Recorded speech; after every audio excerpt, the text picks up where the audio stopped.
다 같이 찬송가 310장, 이전 찬송가 410장 부르시면서 4월 29일 목요 새벽 기도를 하나님께 올려드리겠습니다. 찬송가 310장, 이전 찬송가는 410장, 하나님의 은혜로 우리 함께 찬송하겠습니다.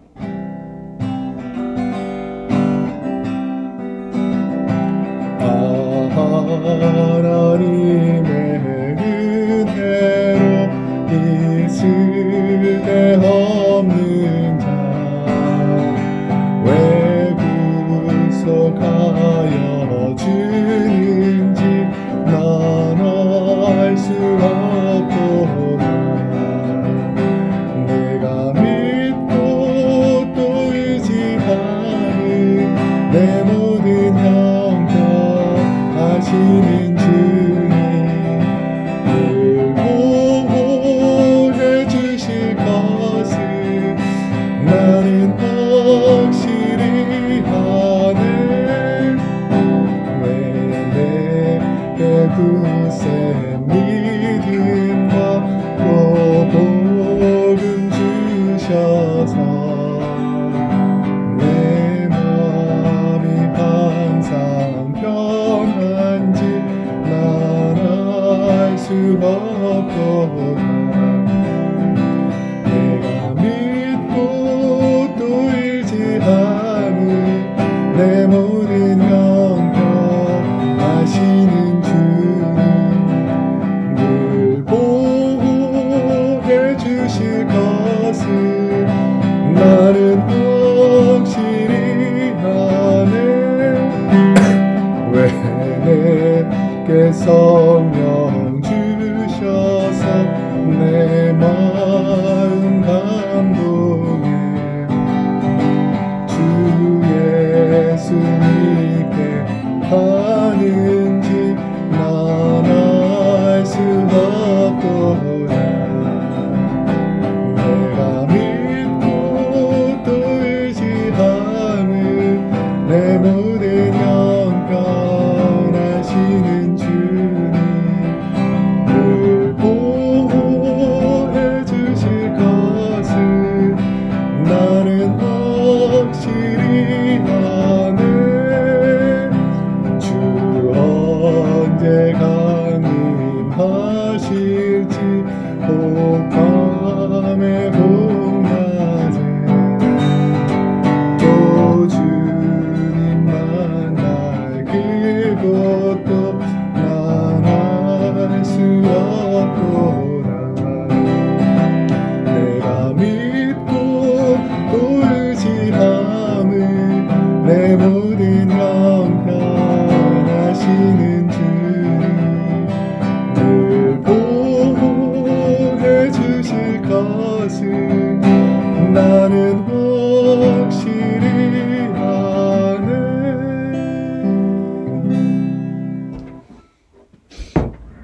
오늘 이 새벽에 우리에게 주신 하나님의 생명의 말씀은 구약성경 96페이지 출애굽기 10장 21절에서 마지막 29절까지 말씀입니다. 구약성경 96페이지 출애굽기 10장 21절에서 29절까지 말씀을 우리 한 목소리로 함께 읽도록 하겠습니다. 여호와께서 모세에게 이르시되 하늘을 향하여 내 손을 내밀어 애굽 땅 위에 흑암이 있게 하라. 곧 더듬을 만한 흑암이리라. 모세가 하늘을 향하여 손을 내밀매 캄캄한 흑암이 3일 동안 애굽 온 땅에 있어서 그 동안은 사람들이 서로 볼 수 없으며 자기 처소에 일어나는 자가 없으되 온 이스라엘 자손들이 거주하는 곳에는 빛이 있었더라. 바로가 모세를 불러서 이르되 너희는 가서 여호와를 섬기되 너희의 양과 소는 머물러 두고 너희 어린 것들은 너희와 함께 갈지니라. 모세가 이르되 왕이라도 우리 하나님 여호와께 드릴 제사와 번제물을 우리에게 주어야 하겠고 우리의 가축도 우리와 함께 가고 한 마리도 남길 수 없으니 이는 우리가 그 중에서 가져다가 우리 하나님 여호와를 섬길 것임이며 또 우리가 거기에 이르기까지는 어떤 것으로 여호와를 섬기는지 알지 못함이니이다 하나 여호와께서 바로의 마음을 완악하게 하셨으므로 그를 보내기를 기뻐하지 아니하고 바로가 모세에게 이르되 너는 나를 떠나가고 스스로 삼가 다시 내 얼굴을 보지 말라 내가 내 얼굴을 보는 날에는 죽으리라 모세가 이르되 당신이 말씀하신 대로 내가 다시는 당신의 얼굴을 보지 아니하리이다. 아멘.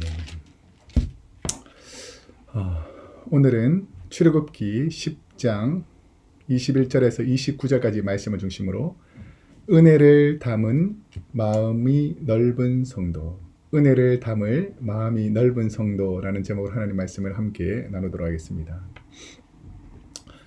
넓은 마음 그리고 좁은 마음 이런 것들은 3차원적인 공간적인 차원에서 이 사람이 마음이 넓다, 이 사람이 마음이 좁다 이게 눈에 보이지 않으니까 올바로 평가하기가 쉽지 않지만 넓은 마음과 좁은 마음은 삶 속에서 부딪히는 여러 환경과 사람들 사이의 관계를 속에서 이 사람은 마음이 넓고 도량이 넓은 분이다. 아니면 이 사람은 마음이 좁고 도량이 좁다라는 것을 우리가 그 사람의 말과 행동, 삶의 방식을 통해서 우리가 알 수 있다라는 것입니다.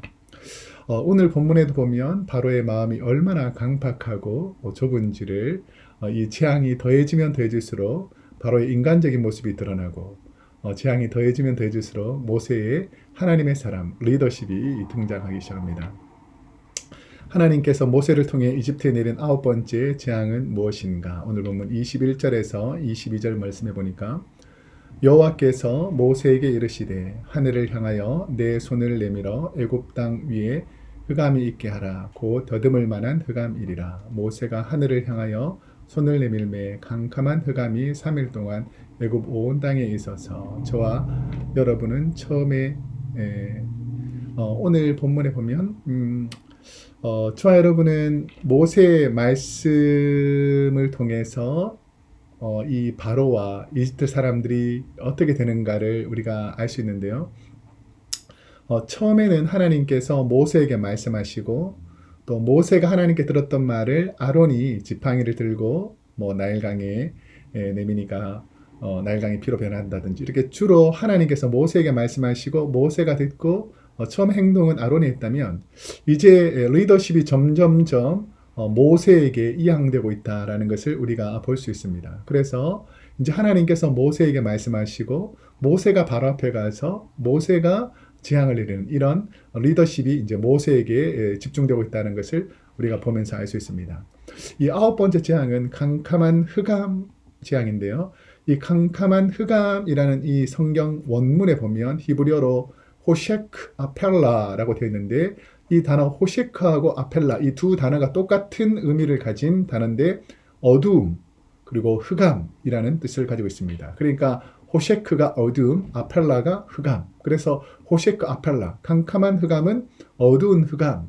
이런 두 단어를 연결해서 연거푸 썼다는 것입니다. 그러니까 조금 어둡거나 약간 좀 흐릿한 어둠이 아니라 너무 깜깜한데 더 깜깜한 이런 의미가 포함되어 있다는 것이죠. 그래서 도저히 앞을 볼 수 없는 이런 상황이라는 것입니다. 그러면 이 9번째 재앙이 왜 이집트에게 큰 충격이 되었는가를 알 수 있는데 이집트인들, 특별히 바로를 섬기는 사람들, 바로를 신으로 섬기는 사람들은 자기를 도와주는 가장 큰 힘의 근원, 그러니까 이 지구상에서 가장 많은 에너지를 받는 힘의 근원을 태양으로 생각했습니다. 그러니까 태양신을 숭배하고 바로를 숭배했는데 이제 하나님 앞에서는 자신들이 의지하던 태양마저 빛을 잃고 전혀 힘을 쓰지 못하는데 이게 그냥 하루 동안 있는 것이 아니고 3일 동안이나 태양이 전혀 하나님 앞에서 힘을 못 쓴다라는 걸 보면서 자신들이 신뢰하던 가장 큰 신보다 하나님은 더 강력한 힘을 가진 신이구나라는 것을 이집트에 있는 모든 사람들과 신하들이 알게 되는 계기가 된다는 것이죠. 그래서 나일강을 섬기던 메뚜기를 섬기던 개구리를 섬기던 이런 많은 우상들이 아무것도 아니고 하나님이 최고구나라는 것을 이 이집트 사람들이 깨닫는 아주 심각한 재앙 중 하나가 오늘 어두워지는 재앙입니다. 이집트 땅은 태양의 빛을 내지 못하지만 어느 곳에는 빛이 비춰지는가? 오늘 보면 23절 말씀에 보면 그동안은 사람들이 서로 볼 수 있으며 자기 처소에서 일어나기는 자가 없으되 온 이스라엘 자손들이 거주하는 곳에는 빛이 있었더라. 이집트에서는 서로 볼 수 없고 처소를 떠나 일하러 갈 수도 없는데 이스라엘 백성들이 거하는 곳에는 특별히 고센 땅 지역을 중심으로는 하나님께서 빛을 주더라는 것이죠.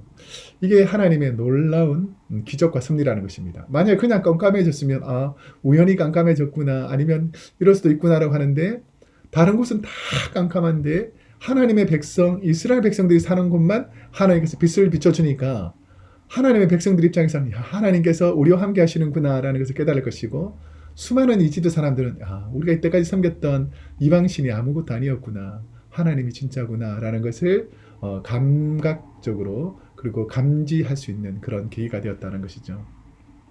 이 부분을 신학자 행스텐버그라는 분은 이집트의 흑암은 하나님의 진노와 심판을 상징하고 고센 지역 이스라엘 백성에게 광명을 주심은 하나님의 은혜를 상징한다라고 말하는 것입니다. 우리가 이 땅에 살아가면서도 세상은 죄악으로 어둠으로 가득 차서 우리를 실망시키고 아침에 TV를 틀거나 한국에 있는 뉴스를 듣거나 미국 뉴스를 봐도 얼마나 어렵고 낙심되는 일들이 많습니까? 하지만 주의 전에 나와서 예배드리면 하나님께 예배드리면 성도들을 만나고 목회자를 만나고 목자를 만나고 목장 식구들을 만나면 그리고 하나님의 말씀을 듣고 은혜를 받고 또 찬양하고 기도하면 다른 곳은 다 어두워도 하나님의 백성이 모인 곳은 하나님께서 밝게 해주신다라는 이런 의미입니다. 여러분 하나님의 백성 하나님의 전에서 함께 예배하고 기도할 때에 하나님의 은혜가 임한다라는 말씀이죠. 흑암 재앙을 견디지 못한 바로가 찾은 사람은 누구인가? 오늘 본문 24절에 보니까 바로가 모세를 불러서 이르되 너희는 가서 여호와를 섬기되 너희의 양과 소는 머물러 두고 너희 어린 것들은 너희와 함께 갈지니라. 바로가 너무 힘들고 또 이제 위급해지니까 다시 모세를 부릅니다. 그래서 이제 자기가 할 수 있는 최고의 양보라고 생각해서 그래 사람들은 다 가라. 하지만 양과 소 너희 가축들은 절대로 데려갈 수 없다라고 모세에게 말한다는 것입니다. 자, 여기서 한 발짝 물러나서 남녀노소에서 남자만 가라. 노소 어린아이들은 데려가지 마라. 뭐 이런 게 했다면 오늘은 어린아이까지 데려가라. 이 의미 속에 무슨 바로의 속임수가 숨어 있냐면 바로는 이렇게 생각하는 거죠. 그래 너희 사람들 광야로 3일 동안 간다고 하자. 그런데 이 바람 광야 뭐 신광야 이 광야에서 그 수많은 사람들이 곡식도 없고 동물도 없이 사람 몸만 가서 살 수 있겠냐. 며칠 있다가 힘드니까 되돌아오겠지. 그러니까 사람만 보내고 그 양과 소 가축들은 보낼 수 없다. 이 마음 속에 결국은 보내지 않겠다라는 이 바로의 마음이 숨어 있다라는 것이죠.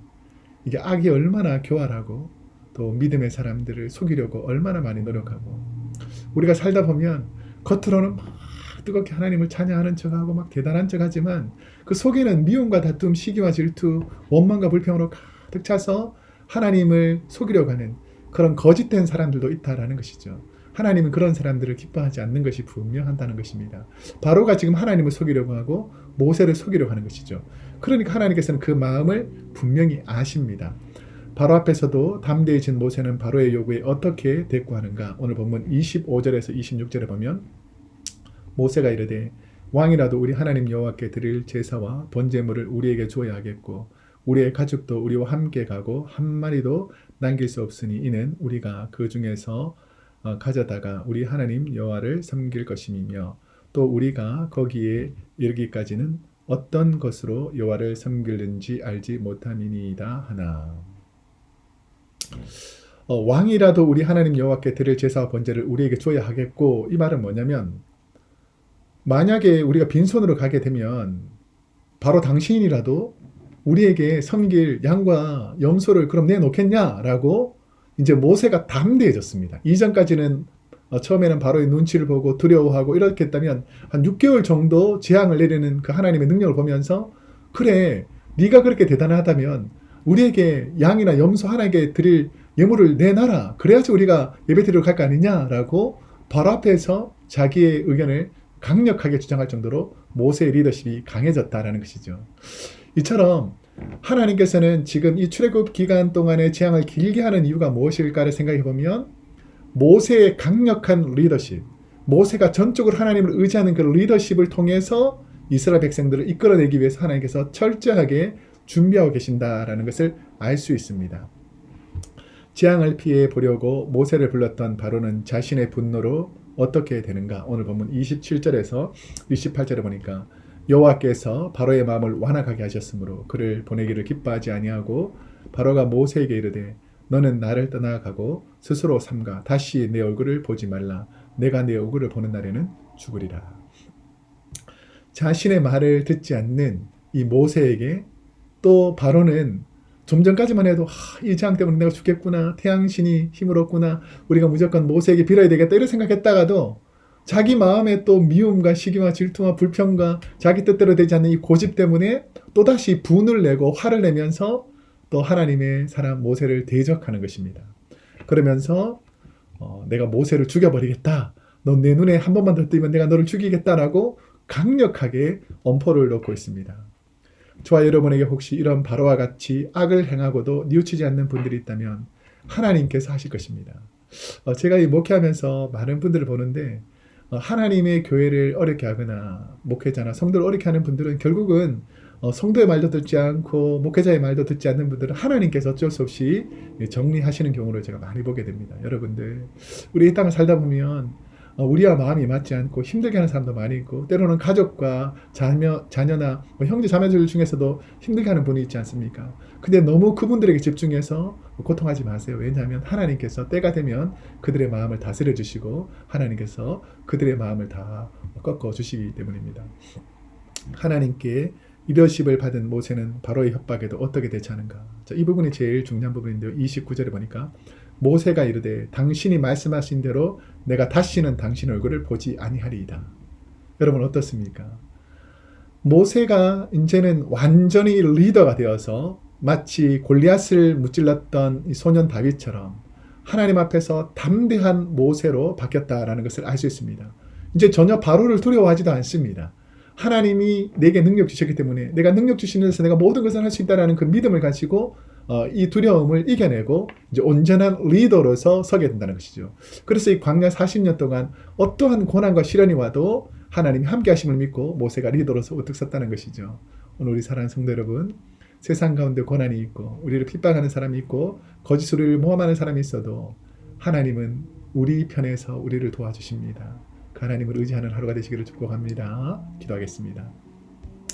사랑이 많으신 하나님, 오늘 하루도 세상을 두려워하지 않고 하나님을 의지하는 복된 자리에 있게 하여 주옵소서. 예수님의 이름으로 기도드립니다.